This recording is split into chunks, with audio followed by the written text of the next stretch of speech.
Would you join me in a word of prayer? We'll say a word of prayer to start our evening together. Lord God, maker of heaven and earth and all the things in it, we thank you for the freedom in this country to come together. People who understand you and the world that you've made differently, but without any fear that we're going to suffer persecution because of how we understand and have learned of you. And so we thank you that we can come together in this way tonight. We thank you for the love and the fellowship that would allow us and encourage us to study your word. I thank you for bringing Rabbi Scolnic here, for the training that he's got, the experience he's got, the insight he has. And Lord, I pray that those of us who are not from his Jewish faith would still listen and try to understand and see things, and that you would use tonight to all of us, wherever we come from, to challenge, to inform, and to encourage us, both as to your godness overall and the opportunities we have as your children. We are greatly appreciative. And Lord, I offer this prayer for my purposes through your Son Jesus, but we all come before you in your grace. Amen. Rabbi Benjamin Scolnic.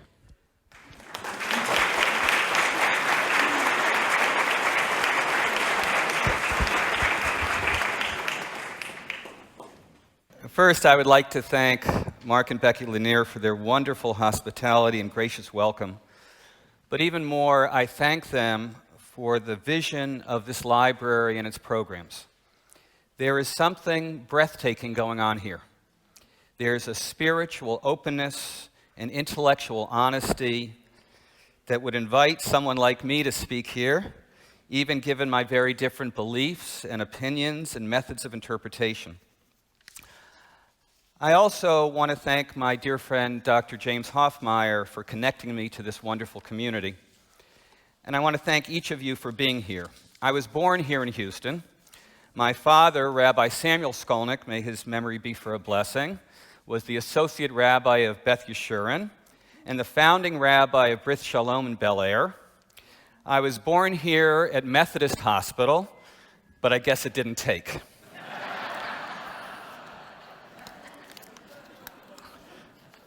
I'm really happy to be home. So let me tell you what I'm going to do tonight. Does this go? Okay. Let me be very clear. I believe in God. I believe in the one God of all human beings. I believe that God transmitted the words of the Bible. As you'll see, my views about that transmission are very different than the views you're used to.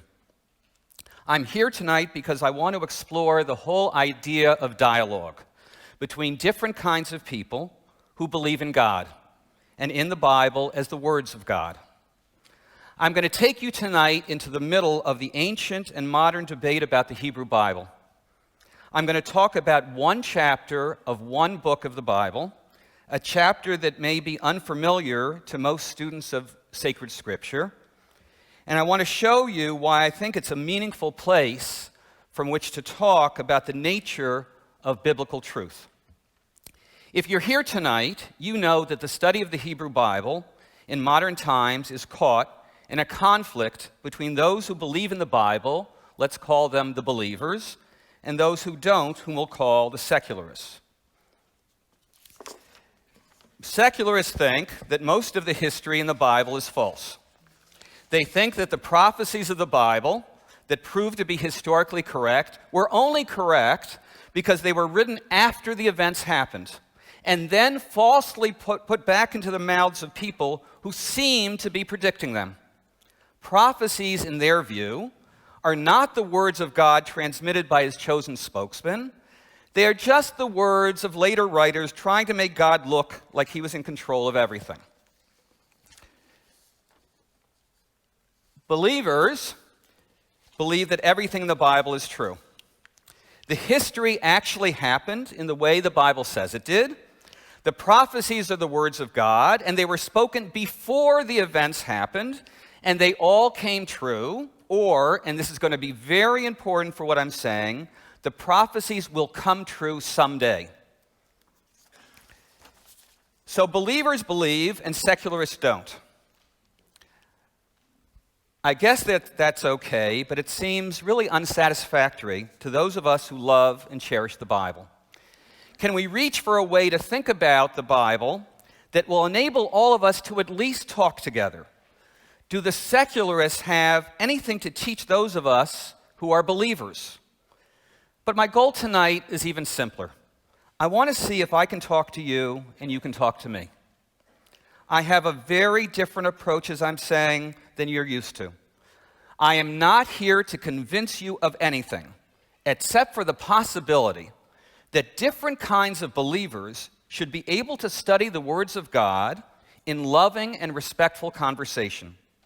We live in a world where talking about religion is considered provocative and unwise.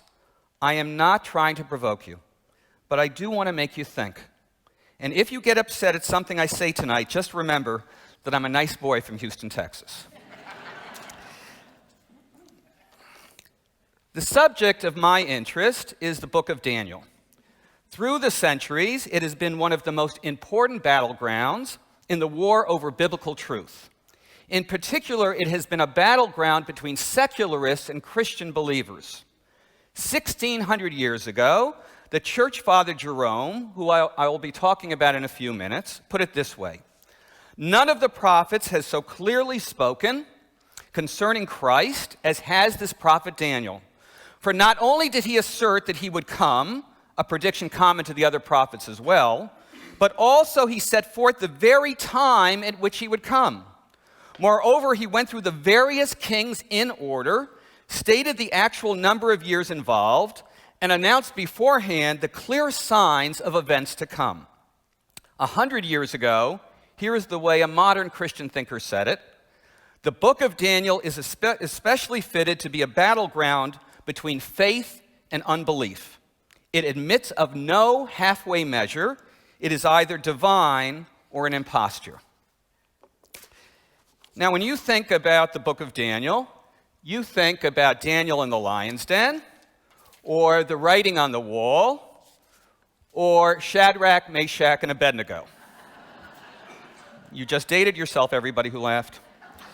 You may never have heard of or thought about Daniel chapter 11, but for close to 2,000 years, it is this chapter that has been the subject of vociferous debate.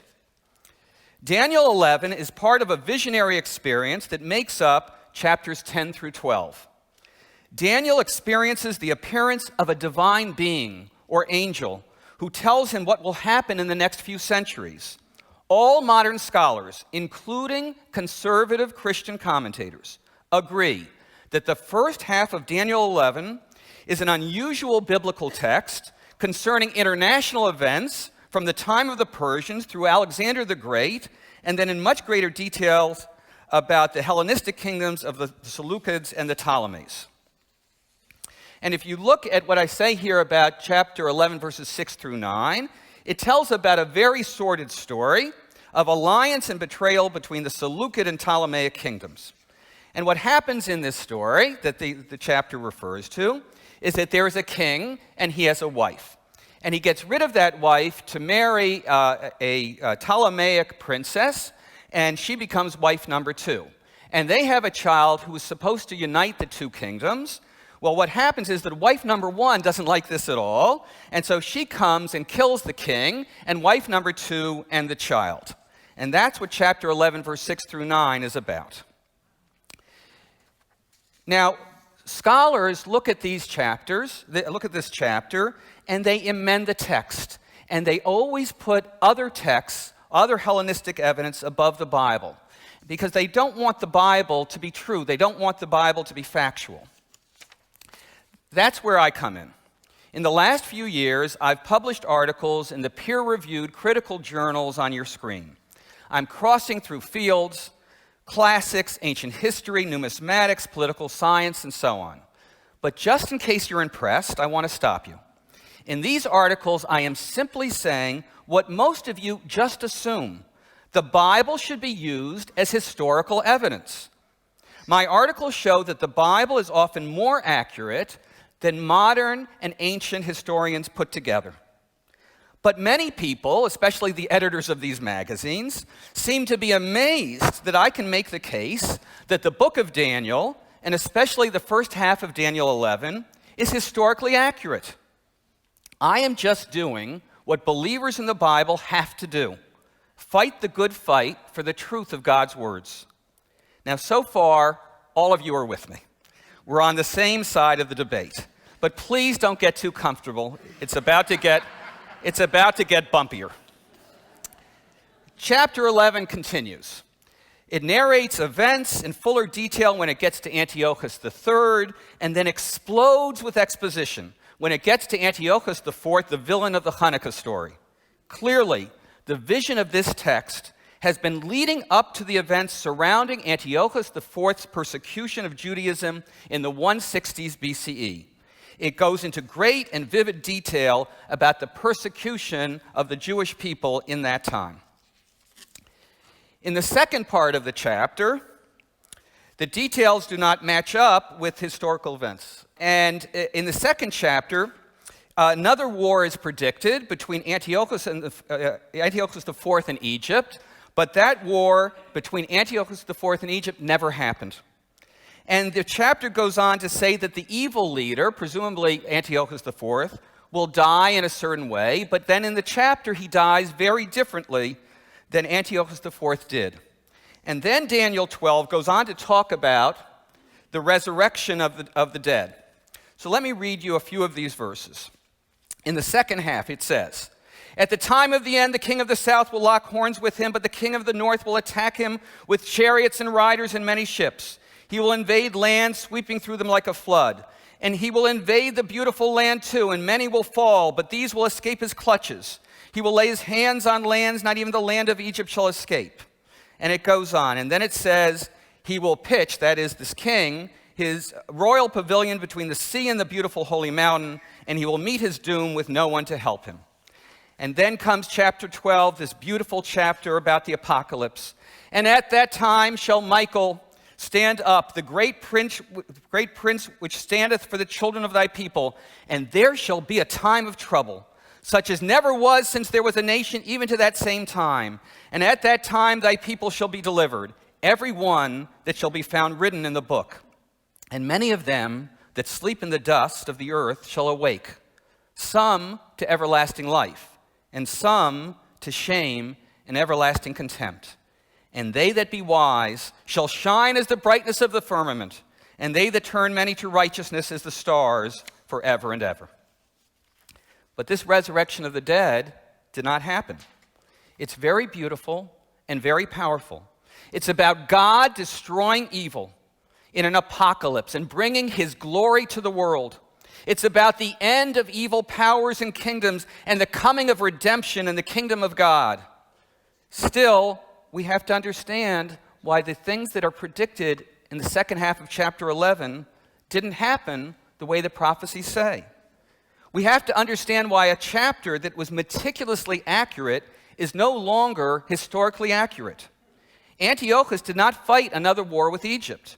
He did not die between Jerusalem and the sea, as the text says. The dead did not arise from their graves. So the issues in the ancient debate are, when was the first half of Daniel 11 spoken or written?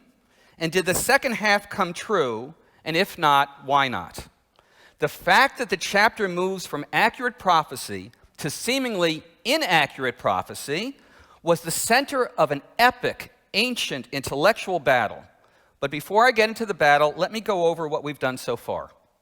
We've seen that the first half of Daniel 11 is so historically accurate that all modern scholars, including conservative Christian scholars, agree that it was not just a general prophecy about the future given by Daniel in the 500s BCE, but a set of very specific prophecies about very specific events in the centuries leading up to the year 165 BCE. The two sides of the ancient debate that we're about to look at agreed that the first half was about those events before 165. It's when the first half was spoken or written that is a point of controversy. Was it spoken by Daniel in the 500s or by someone later? And the other issue is why the events in the second half have not come true. So now let's turn to the ancient debate. As many of you know, Christianity did not just grow and prosper without difficulties. The spread of Christianity in the 3rd and 4th centuries CE led to a severe and vocal reaction by Neoplatonist intellectuals such as Porphyry, who sought to defend reason and attacked what they call Christian unreason. Porphyry has been called the most formidable intellectual opponent of the early church.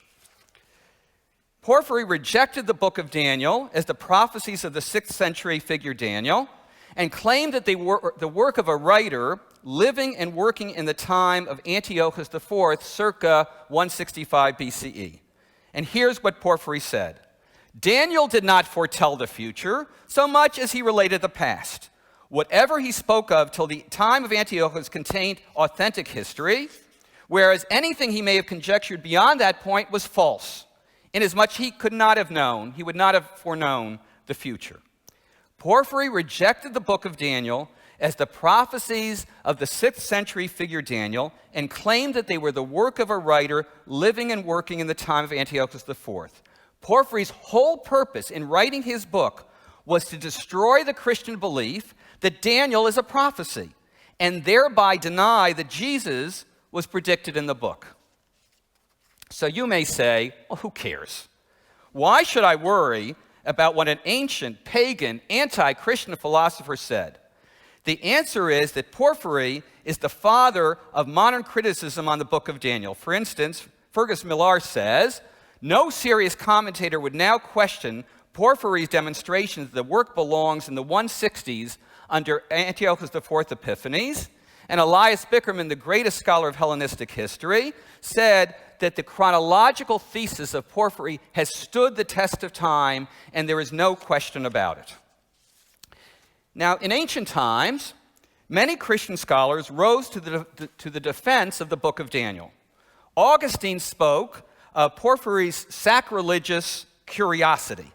Again, Christians saw Jesus as the historical fulfillment of the prophecies of the book of Daniel. Porphyry's whole purpose in studying the book was to destroy that argument and thereby the foundation or a foundation of Christianity. And the Christians had to fight back, and they did. They fought back with vigor, and they fought back with intelligence. Jerome wrote his commentary on Daniel in 407 CE to refute explicitly and directly Porphyry's attacks on the prophecies of Daniel. Jerome accepts everything Porphyry says about the first half of the chapter, quoting him and citing him with approval. As a matter of fact, there's a savage irony. We would not have Porphyry's work at all, except for Jerome cites the whole thing. Otherwise, we would never even, it's not extant in any other way. But Jerome considered it so important to do that, he wanted to cite it and then bash it, to cite it and then refute it. And so he wrote a whole book to do it. And he charges Porphyry with subversion of the truth, claiming that the literal truth of the second half of the biblical passage is a prophecy of the rise and fall of the Antichrist. Here's what Jerome said. And because Porphyry saw that all these things had been fulfilled and could not deny that they had taken place, he overcame this evidence of historical accuracy by taking refuge in this evasion, that contending that whatever is foretold concerning Antichrist at the end of the world was actually fulfilled in the reign of Antiochus Epiphanes, because of certain similarities to things which took place at his time. I shall attempt briefly to answer his malicious charge and to controvert by simple explanation the philosophical skill, or rather the worldly malice, by which he strives to subvert the truth. This is a really remarkable passage. Jerome makes a genius leap of faith. Since Antiochus did not wage war on Egypt again, and does not die between Jerusalem and the sea, as the passage says, and the dead did not rise from their graves, as the passage said they would, the second half of the passage does not refer to Antiochus at all, but to the Antichrist, a figure who will wage war and die at the end of days.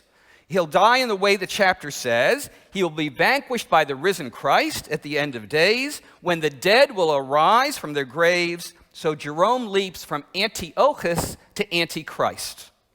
And modern conservative Christian commentators have agreed. Edward J. Young in 1980 said, "Let us never forget that the modern date for the composition of Daniel was first advanced by one whose heart and soul were hostile to supernatural Christianity." That is, of course, referring to Porphyry. So, let me go over this.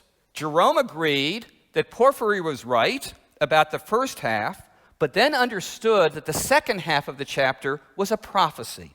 For him, this chapter moves from a historical account about Antiochus IV to a prophecy about the Antichrist. Jerome said that from a certain point on in the chapter, the evil leader is no longer Antiochus IV, but the Antichrist. And the debate between these two great figures, the pagan philosopher and the church father, is an important one that has continued into modern times.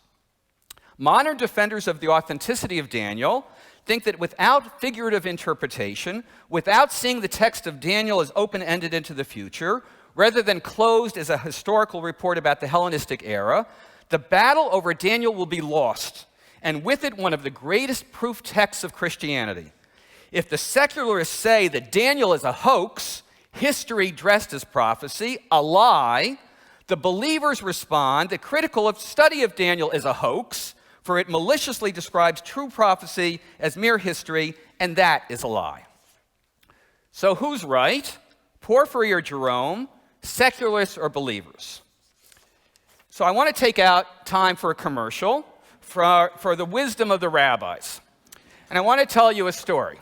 So two friends are arguing, and they can't seem to come to an agreement with each other, and they decide to go to the wise rabbi and let the rabbi decide who's right. So they go to the rabbi, they explain why they're there, and the first proceeds to give his side of the story. And the rabbi listens intently, and at the end of the first person's account declares, "What you say makes perfect sense, you are right." But rabbi, objects the second person, "You haven't heard my side." And the second person tells her story, and the rabbi is equally attentive, and he states at the end, "On the other hand, you make very valid points, you're right." And at this point, the rabbi's secretary, who's taking notes, pipes up, "But rabbi, if they're arguing, and he's right, and she's right, how can they both be right?"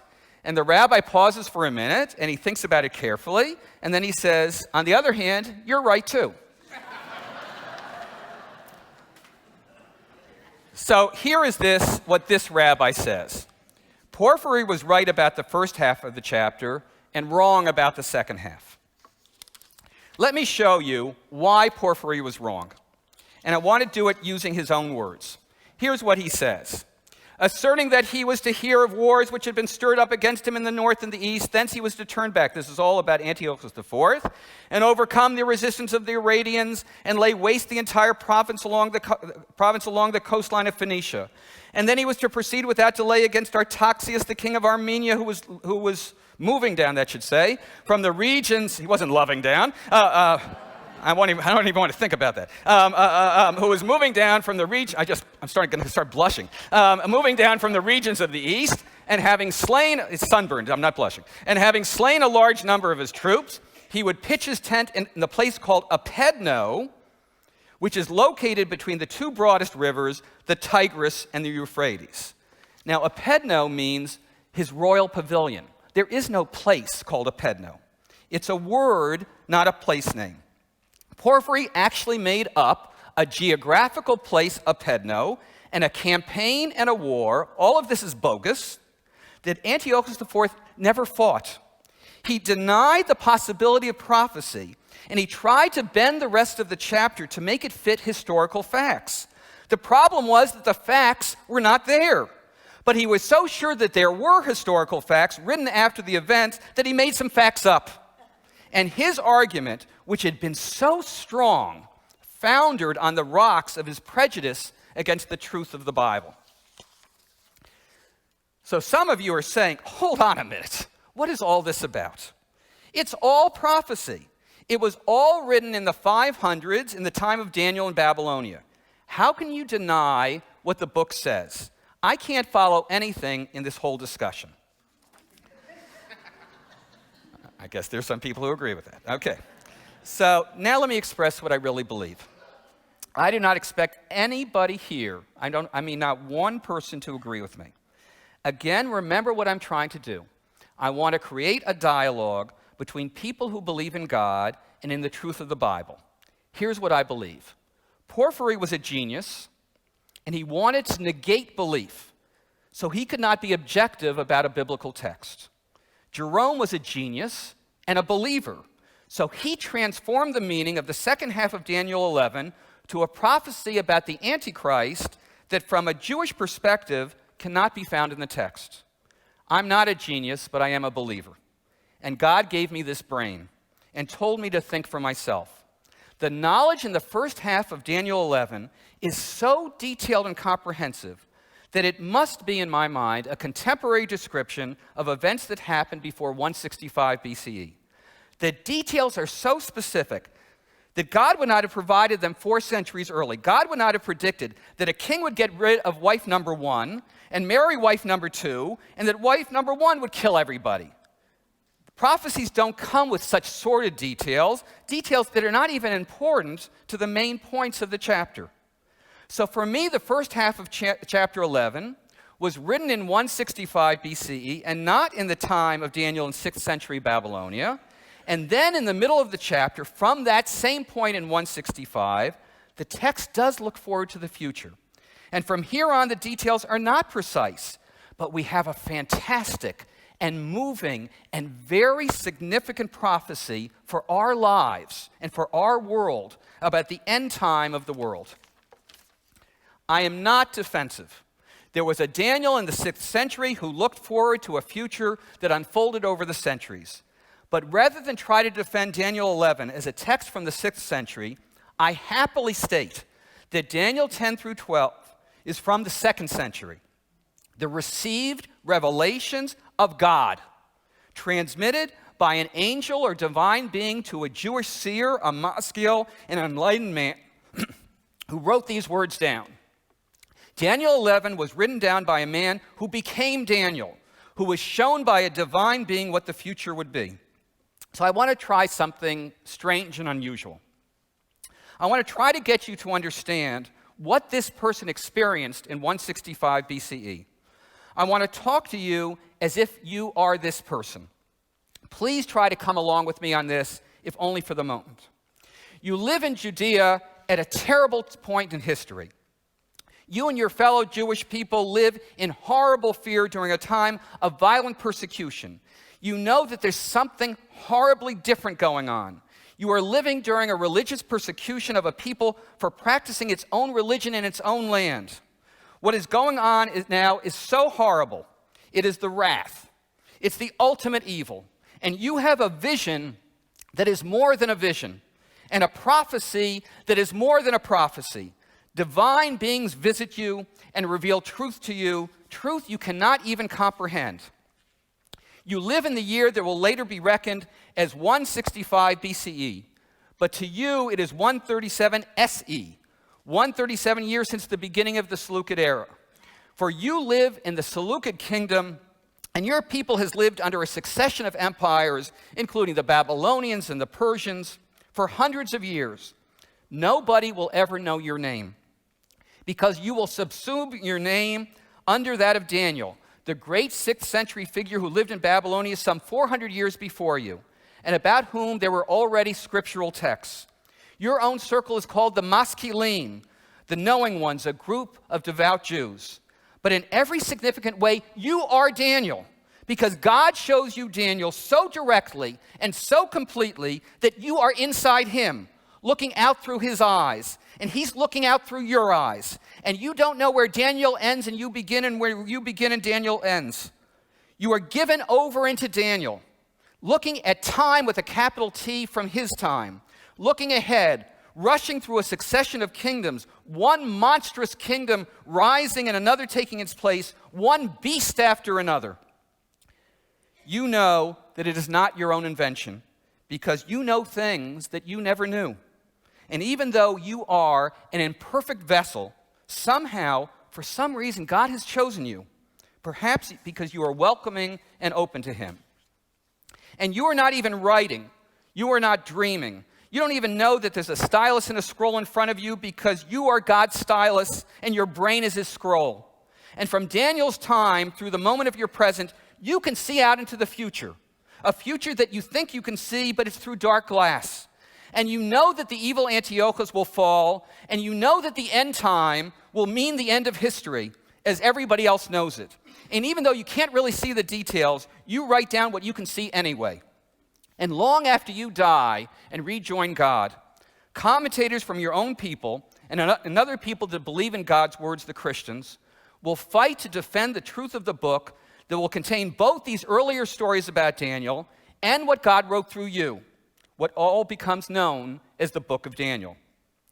They will defend its truth against the pagans, the people who do not believe that the Bible is the words of God, but think it's simply literature, like all the other books written by human beings. The pagans will say that there was somebody in your time that just wrote down history, just recounted the past. And they will say that you said nothing about the future. These pagans, ancient and modern, believe that history is a god. And many will agree with them because they seem to have the facts on their side, even though sometimes they're making up the facts. But some Jews and some Christians, like the ones who are here tonight, will insist that your words are not complete. And they're right about what you saw because, of course, the end time has not yet come. 2,180 years later, after you wrote those immortal words, the words still are not fulfilled. This doesn't make your words less important, it makes them more precious. 2,000 years are but a day and hour of night to God. Should he leave the world like it is? Are you kidding? God will finish his work. God blessed the second Daniel in such a special way that people still read the words that he was given to write down. Whether we are Jewish or Christian, we should believe that history is not God. History will give way to the kingdom of God. Now, what I just did was to try to explain Daniel 11. I believe these words are the words of God. I do not believe that the words of Daniel 11 came through the 6th century Babylonian sage Daniel. I believe they are the words of God transmitted through a later Daniel. And I'm trying to say something about how we think about prophecy. I think that we're really simplistic about what prophecy means. We think of God saying things and the prophet writing them down like an assistant taking dictation. But God's communications with human beings are much more complex than this. So let's say I'm having a conversation with my dear friend, Dr. Jim Hoffmeyer. We have had many discussions over the years now about the Bible, and we agree on a whole lot, and we talk about our disagreements with mutual respect. And if I would talk to Jim about a biblical text, and we really got into it and talked for a while, and then I went to write down what we'd said, I bet you that I wouldn't be able to separate what was me and what was Jim. And I bet that I wouldn't get everything written down right. I would do the best I could. And if Jim would have the chance to review it, he might say, I never said that. Or I said this. You might think you said it, but I said it. But Jim is not a quibbler. So he would probably say in his usual generous manner, well, you've got the important points. You got the truth of it. Now picture Jim as God and me as the prophet. God would tell his prophets, you may have filtered my revelations through your own eyes, through your own minds and the lens of your own times, but you've got the important points. You've got the truth of it. The later Daniel would tell you the same thing. It is God who has spoken, but through me, and I'm imperfect, and I did the best I could, and I am not inerrant. I know that many of you don't want to hear this because you believe in a concept called inerrancy. But biblical writers did not always get everything down exactly right. They did the best they could. So for me, Daniel 11 represents how God reviewed the important points about the history of those centuries from his point of view. How one mighty empire arose and fell, and then another one rose, and inspired the Daniel Maskil to write this review down. If you do not believe in God, you will say that the later Daniel wrote from his own imagination. But I would argue that that's cynical and mean, to say that he was merely writing historical events using the disguise of prophecy. Even just by literary standards, this is not reading a text on its own terms. Porphyry may disparage the text. Modern secular historians may say such cynical things, but we have the opportunity, without bias, to read it in its own spirit. Because certainly the later Daniel did not just write about Antiochus IV. He wrote about the end time that he hoped would come with that king's death, but it didn't. But that should not diminish the power of the prophecy. And so this is why Jerome ultimately was right about the book of Daniel, and Porphyry was wrong. And why those who believe that history is a God are wrong, and those who believe that only God is God are right. Even though it is 2,180 years later, delayed resolution to prophecy does not negate the prophecy. Delayed resolution to prophecy does not negate the prophecy. We right now must work and act and pray every day to fulfill the prophecy of a world where evil is vanquished. Because this prophecy that I'm talking about tonight embodies all righteous human hope, expresses all that is best in the human spirit, that evil will be destroyed and the world will enter an endless period of glory. God would say to the later Daniel, you got the truth of it. The prophecy of the end time, which has not yet happened, stands until this day, all these centuries later, and it is as true now as it was when it was revealed. In his time, the later Daniel saw that the evil of the tyrant Antiochus. In our time, we have worked to defeat the tyrants like Hitler and Stalin, and we must act against the tyrants who rule right now. We must pray and act so that the evil leaders will be brought down, so that peace and justice shall reign. And some of our leaders better wake up. And they better understand that we are approaching an apocalypse. We faced one in the 1940s, and I hope to God I'm wrong. But upon my very soul, I'm fearful. I fear another one coming. There are forces in the world today that would bring us to the brink. Forces that are so evil that they don't care what they do to humankind in the process. And there are those on the side of good who just don't get it, who appease and coddle and negotiate and give the evil ones another pass so that they grow and grow in their terror. There are many in our country who don't hear the words of God imploring us to fight evil. We should heed the words of the book of Daniel, that evil must be countered with the strength of God. So I say to people who believe in the Bible, let's not quibble about who's who and what's what. God is who, his truth is what. Those of us who believe must not argue so much among ourselves. We should be fighting two important battles. The fight with those who take every opportunity to promote disbelief and to deny God's words, that's one battle. And then the fight with those who, like Antiochus and all the tyrants then and now, want to destroy all that's good in this world. Daniel warned us about the apocalypse. It did not happen in his time, and it has not happened yet. But delayed prophecy is prophecy that will come. And we must be ready, and all of us must be strong, and we have to be united. We have to be united. Or in the words of a young Jewish man from just a few decades ago, there are many here among us who feel that life is but a joke. But you and I, we've been through that.